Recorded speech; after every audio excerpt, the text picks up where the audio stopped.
The Square Ball Podcast. The show is brought to you by Levi Solicitors, who will do you a 10% discount on your legal fees. levisolicitors.co.uk/the square ball. Three of us in today. I'm Dan. With me is Michael and Rob Conlon as well. Drafted in from the... How old are you, Rob? 27. So the under 28s. That's right, yeah. Yeah. Well, only just a few more weeks. I'll be 28 and I'll be in the under 29s. Yeah, okay. But I'm making the progress. Great stuff. TSB Plus is our membership package, which is on sale right now. You get a month's trial with that one. Now we've extended the trial. You get loads of benefits from that, including a dedicated podcast feed. So you get all the shows ad-free. You get extra video podcasts with exclusive subscriber-only podcast, The Extra Ball. We're running the Butter Cup at the minute as well, which is our own cup competition to run alongside the FA Cup. And we are going to crown... Mustafa Carriol fans are going to love it. We're going to crown the greatest Leeds United loanee from a select bunch of loanees. Like Ben White's not in there. He'd win it too easily. There's no point having him win it, is there? No. It's boring. Discounts on merchandise as well. Loads of stuff to go at. thesquareball.net/plus for full details of that. Part one of the show then is the latest Leeds United news. And finally, after what has been a bit of a footballing desert, we've heard from Marcelo Bielsa in his press conference. So we're recording this 11 o'clock Monday morning. He spoke a couple of hours ago. We will deal, I guess, with the injuries when we do the preview in part two for Aston Villa. But we have heard about the transfer window. He's said some things. Do we read anything into any of this? Or is it all sort of just generic speak? What do you think? It's all fairly generic speak, but we know Bielsa's he's previously been quite demanding about transfers in other clubs, hasn't he? So to have said, don't worry about it, it's fine. The club tried a bit. I can only value everything that has been done, he ended it, which, I think that's the key point, because like you say, Bielsa, if he wasn't happy with the way things were going, we would know about it, I think. And he seems pretty calm and relaxed about it. They showed a willingness to contribute to the club, apparently. Whatever that means. And he said the thing that everyone hates, but it's very valuable. We were able to keep the players wanted by other teams, which is just like signing a player. Yeah. He's not really saying much, is he, there, other than I'm not unhappy and they tried a bit. Is that enough? I mean, we did the transfer reaction, didn't we? The transfer special last week, me and Michael, so probably worth getting your take on this, Rob, in terms of bodies. And I mean, let's not forget that the Summerville thing factors into this as well, because we've heard him on Summerville. He's kind of hung him out to dry as well a bit this morning. Yeah, that was the other interesting thing. He did confirm that Summerville had asked him to leave, and he'd said, crack on. But he said there's two parts to that, is that he is willing to let them go, but there's a club part of it there where they've given him a contract for however many years and they value him for that contract, I guess. But yeah, going back to the transfer window, I'm pretty calm about things, to be honest. I would have liked another player, maybe another one or two, but I'm happy to agree with the club and with Bielsa that if he doesn't see any value or anyone who he thinks can contribute, then I don't think we should sign anyone if he thinks that way. I was thinking about Junior Firpo over the weekend and how, I like Firpo. I think he's getting better, but if we'd have looked at the team last season, you go, well, where's the one place we can really improve that's easy to improve? And you go, right, left back, definitely. We need an upgrade on Alioski. And we signed a left back from Barcelona. That sounds like the right thing to do, doesn't it? And then you watch it in reality and it takes time. He's missed games with injury because he's not used to training, it seems, given what we've heard from Barcelona. He's got COVID. It's just, it takes time to form these things. So if you're looking at someone at Firpo, who they rated and who they think can contribute, and it's taking him 6 months to get up to speed, and they think, well, what's the point in doing that again? I don't know. I'm relaxed about it. I think I think Bielsa is the massive factor in this. That's what he wants, and I think, well, I'm happy to trust what he wants, to be honest. You do get the feeling with Bielsa that if he had a player forced upon him, he would be more annoyed than by not signing someone. If they'd have said, look, we can get Harry Winks, for example, said we can get him. He's a midfielder. We think it'd be good. And Bielsa, you can imagine Bielsa being kind of like, you can get him, but I'm not going to play him. Yeah. Like, I mean, also on a personal point of view, when you look at players like Winks and those getting offered to us, I think, well, who would I rather watch playing midfield for Leeds United, Harry Winks or Stuart Dallas? And I think I'd rather watch Stuart Dallas every day, problem is you might need to watch him play left back and right back as well. That's the only problem with Dallas, isn't it? But yeah, I know what you mean. The one comment that I was interested in particular was the implication that 10 other players would like to go out. I mean, does he mean the 23s? Does he mean on loan? Because this is the problem, isn't it, of passing things through like an interpreter, is that it's harder to get that clarification, because if it was just a straightforward back and forth in English or even Spanish or whatever it might be, you could say, could you just clarify, do you mean under 20? But it kind of, there's an extra barrier there, another hurdle to overcome with the translator, and then he kind of, sometimes the shutters come down and like, no, I've answered that, that's not worthy of any further consideration. So okay, fair enough, Marcelo. What do you think about that? Another 10? I mean, his quote is, in the case of Summerville, there were 10 players in a similar situation, right, and all the subjects were treated the same way. So is that 10 players who want to play more, which is understandable? Is it 10 players that want to go out on loan and have been told, cool, crack on if you can find a club? Or is it 10 players, including players that have already out on loan? I don't really know. Because the optimistic part of my brain thinks that is just a case where he's saying that there are 10 players who could equally make that same argument. I think that's how I would interpret that. He's saying, look, all the under-23s are in the under-23s and not playing. They all want to play, of course they do, but there's only you being a little bitch about it. Is what I think I think he's calling him out in that regard, but it might be wrong. Yeah, it feels like he's hung him out to dry a little bit, like Drame. Maybe not deliberately, but that's what's going to happen, isn't it? It's going to poison the view among the fan base towards the players who don't want to play. Although there has been a bit of balance where it comes to Drame. People say, well, actually, if he needs to get out and get football under his belt, then fair enough, because he wasn't playing really, was he, much? No, I think you've got to appreciate the brilliant thing about Bielsa has been his completely unwavering approach to stuff, and that. But you can also see that to work with as a player, as a director, as a coach, is probably really, really bloody difficult as well. Yeah. And if he's like that with people saying, well, why aren't I playing? And he's like, well, just go then. It's quite fun listening to him kind of try and say, I'm not trying to criticise them, it's my fault if these players want to leave.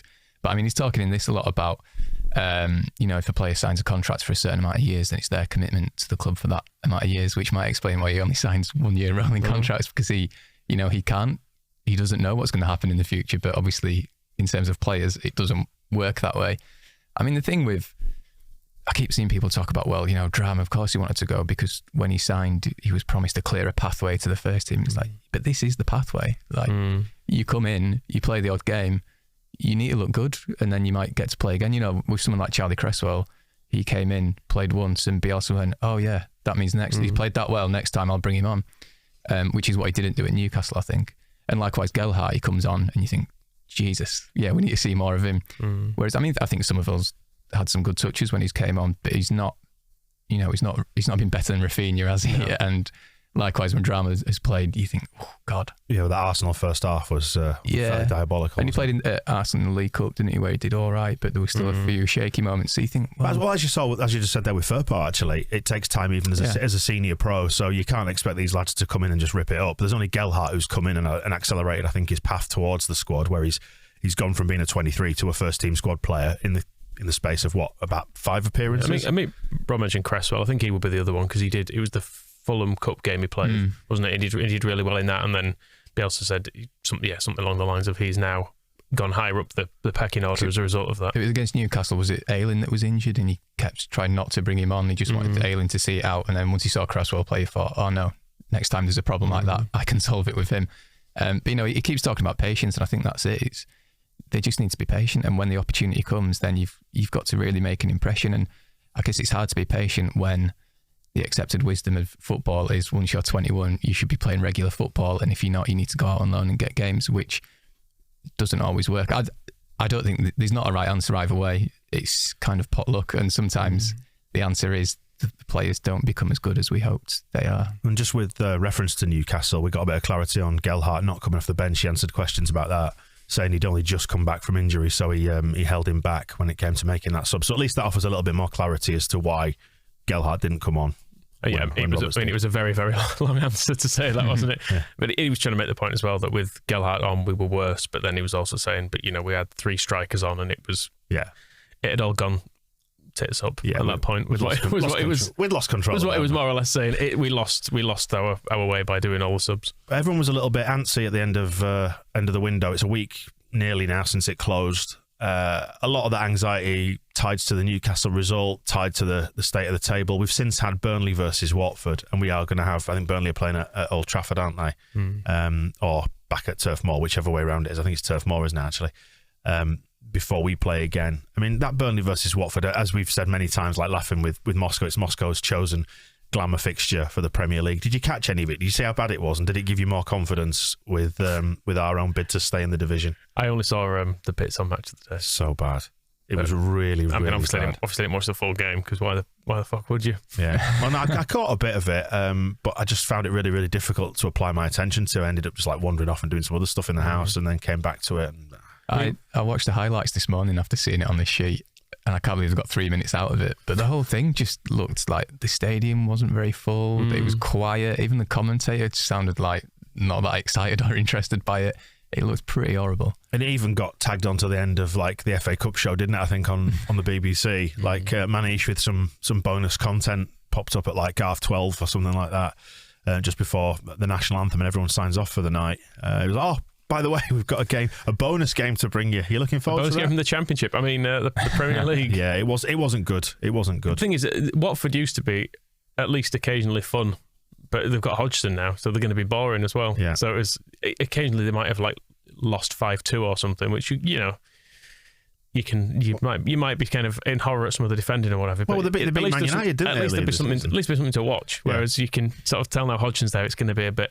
I noticed in the Match of the Day analysis, it was Danny Murphy who's obviously worked with Hodgson, saying, yeah, this is kind of what he does. And his example was essentially the defence in the midfield standing about 5 yards apart in two solid banks down the middle of the pitch, and you think, yeah, I'm not really bothered about watching that. I once heard a journalist say that they'd spoken to a player who'd played under Hodgson, and he said the good thing about him is that he makes bad players good. Bad players average, but the bad thing about him is he makes good players average as well. You think, oh, right, okay, that sounds fun. It just limits everyone's scope. It's a bit like George Graham did for us when he came in. He just went, well, we'll just make it really difficult to break down. Ultra compact, yeah. Make it really compact, get loads of defensive-minded people in there, people who follow instructions. It's a bit weird though, isn't it? Because the way to stay in the Premier League is to get wins, isn't it? You can't draw your way to probably That's the thing. Look at Burnley. Well, they've got loads of draws, haven't they? Well, exactly, yeah. And, you rack up 8, and probably going to be 8 or 9 wins, isn't it, this season to stay up comfortably, given the way that the league is going. But our big failing this season has not been to convert draws into wins. I think the games that we've drawn this year, we would have won more of them last year. Like the Newcastle away game, and I don't think we'd have lost that Newcastle home game last year because we thumped them, and I don't think they were demonstrably any better this season.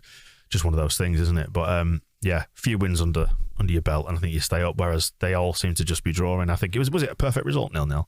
I'd say so, yeah. If they can just all take points off each other down the bottom as well, 0-0 does nothing for anyone, does it? In terms of spirit, they'll have both looked at that game and thought, well, we probably need to win this one. Yeah. When you look at remaining fixtures, and I think 0-0's pathetic. Well, it is. It's like neither of them could even be asked to push enough for the win. They didn't have the. I mean, without watching the full game, I can't necessarily give it a proper view on this. But from the highlights, it didn't look like either team was like giving it a real good go for like the last 20 minutes. And like, shit, we actually need to win this. Burnley in particular, because they're stuck down the bottom. This is probably their easiest game they have left this season at home. You've just got to try and actually win it at the stage we're in. I know we're coming off the back of not beating Newcastle, which is similar for us, I suppose. But we did try to win it. There was an obvious effort there, whereas you get the feeling with Burnley, they're just kind of drifting through this season. Yeah, which is good. That's the thing, it doesn't look like they're convinced, and like with the fans just not really turning up, you think, well, if they've given up on bloody watching Burnley, then Christ, it must have got bad. Did you watch any of the Cup over the weekend?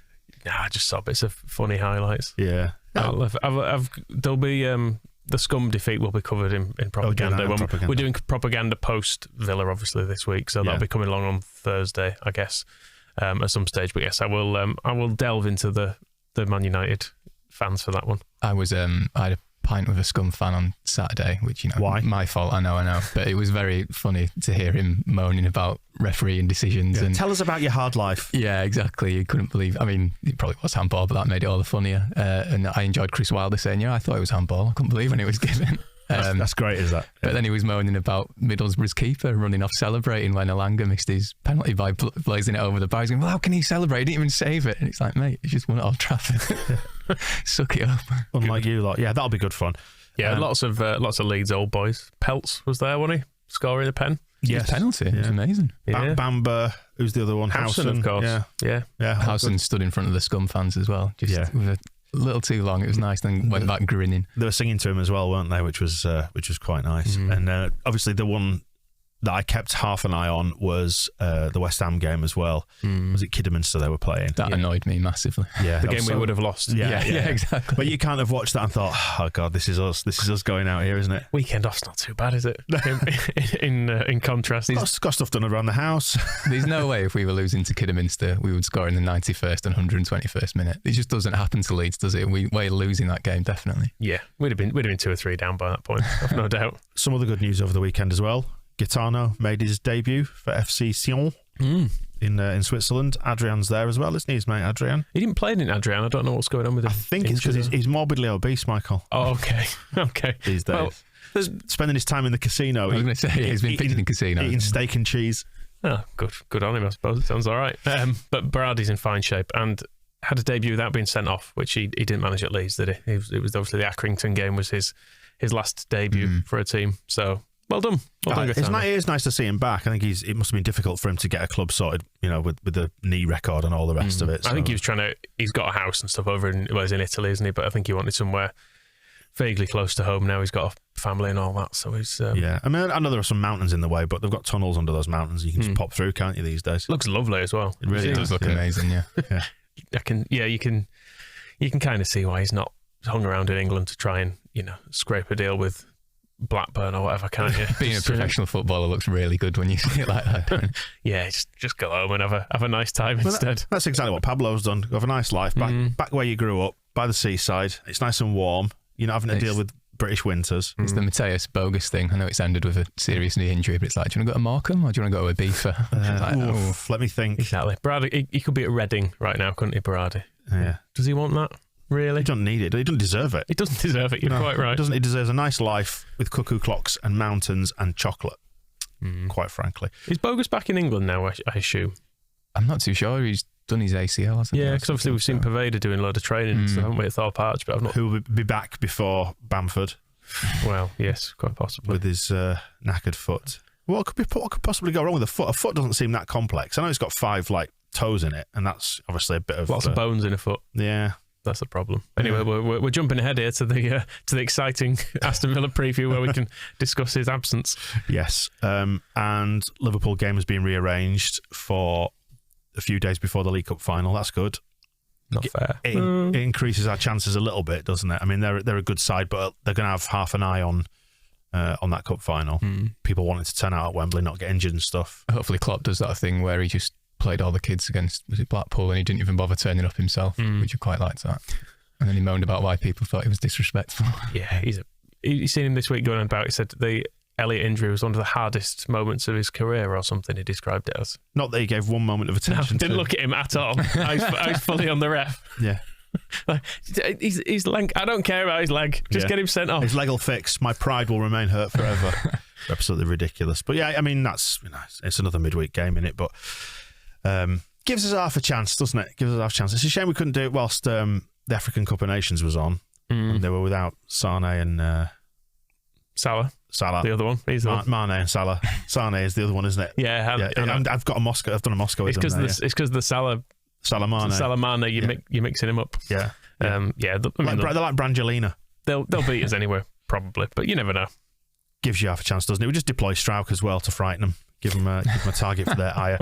And LUFC women, have they finally played a league game now? Yes, this was a league game. Because as Moscow was explaining, the cups take precedence at that level. Yeah, they're 3 months without a league game. So they haven't played since last year or something ridiculous like that. And they made moves in the transfer window and they've won a game because of it. Imagine that. 2 new signings, scoring the goals there. Who've they signed? It was Dobby and Ramsden, who was Dobby signed from Harry Potter.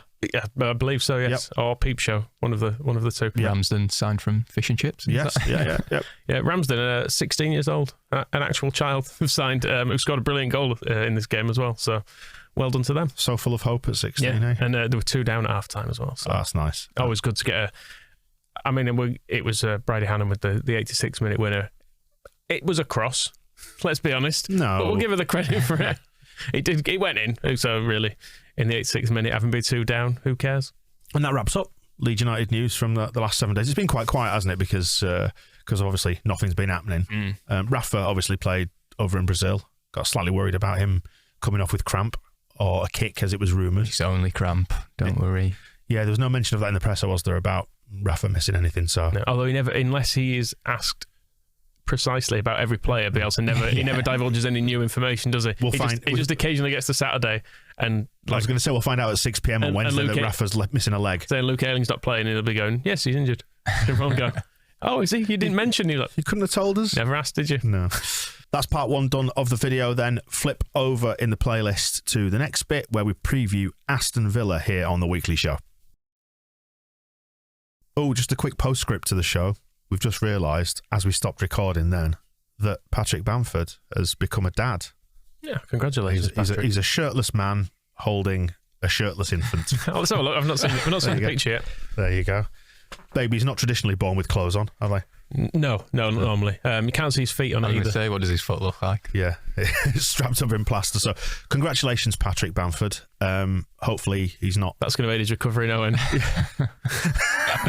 going to be too tired to run. But no, good news. Good news. And congratulations to Michaela as well. Have we got a name? No. Okay. Updates to come. Yep, no names yet. So maybe we could do it by a Twitter poll, something like that. Decide what name the baby could have. If it's anything like, when these people try to redesign the badge and we end up with a peacock and a Yorkshire Rose and a kind of Patrick Lucas Billy. Yeah, exactly. Like where we kind of throw everything at it and see what sticks. That'd be good. Yeah, but congratulations to the pair of them. It's a baby. It's a baby. It's a little baby, Rodney, as Del Boy once said. But congratulations. The Square Ball Podcast.